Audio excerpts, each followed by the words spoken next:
तो प्यारे बच्चे, ये 23वां क्वेश्चन कर रहे हैं हम, और आपको भी समझ आ जाएगा, ऐसा कुछ भी नहीं है। Find the all pairs of consecutive odd positive. Odd भी है और पॉजिटिव इंटीजर भी है।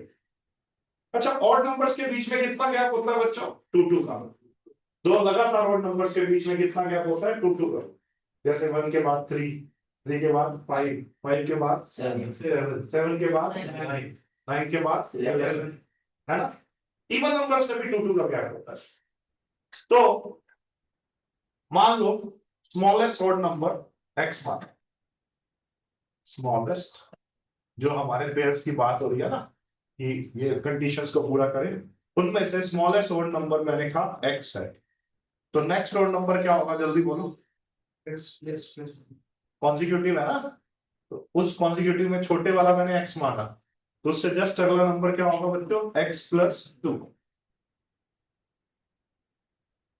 और दोनों ही 10 से छोटे होने चाहिए, दोनों ही 10 से छोटे होने चाहिए। अब यहां पे दिमाग लगाओ, अगर बड़ा नंबर 10 से छोटा, तो छोटा नंबर तो अपने आप ही 10 से छोटा हो गया, हाँ या ना? इन दोनों में से बड़ा कौन है? x और x+2 में से? डेफिनेटली x+2 बड़ा है, क्योंकि x खुद ही एक पॉजिटिव इंटीजर है।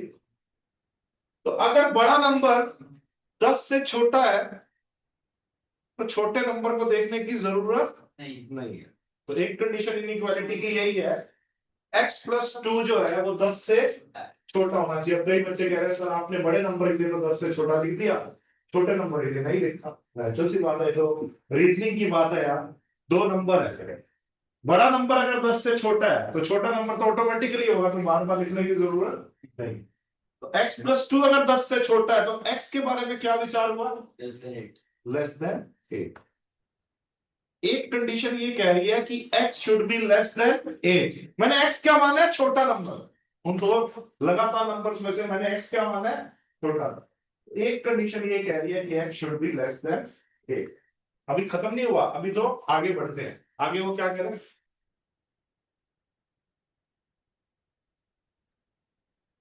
और उनका सम ना 11 से बड़ा भी होना चाहिए। एक इनइक्वालिटी क्या कह रही है कि जो सम है वो 11 से, तो एक नंबर क्या माना था मैंने? x। दूसरा नंबर क्या माना था? x+2 should be greater than 11. 2x is greater than 11 minus 2, 9. x is greater than 9 by 2, 4.5. 9 by 2 को और क्या बोलता हूँ? 4.5।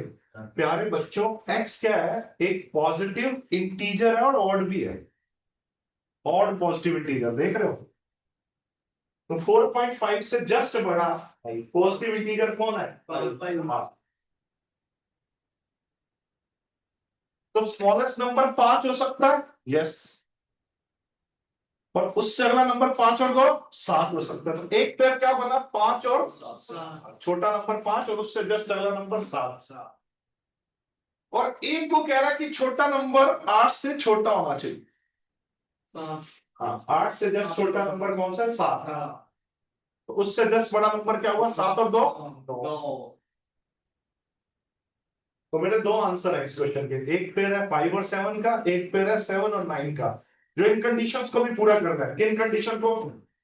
और पॉजिटिव इंटीजर है 5 और 7, ऑड भी है, पॉजिटिव भी है और इंटीजर भी है। एक कंडीशन ये है, दोनों क्या 10 से छोटे हैं? 5 और 7 दोनों ही 10 से छोटे हैं। 7 और 9 भी दोनों 10 से छोटे हैं। अगली कंडीशन, सम 11 से ज्यादा है।